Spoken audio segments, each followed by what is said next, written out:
चलिए फ्रेंड्स, इसको चेक कर रहे थे एक बार। मैं इसको गर्म करूंगा थोड़ी देर के लिए और फिर ऊपर से इसको पानी डाल के दिखाऊंगा वीडियो में, क्योंकि इसको चेक करने का एक यही तरीका है कि फ़िलहाल पानी तो है नहीं, तो इसके ऊपर डालूंगा तो ये काम करने लगेगा। तो चलिए इसको सप्लाई देते हैं और गर्म होने से पहले इसको मैं इसमें चला दूँ।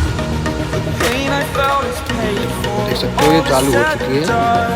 ऊपर से पानी डालता हूँ थोड़ा सा इसको।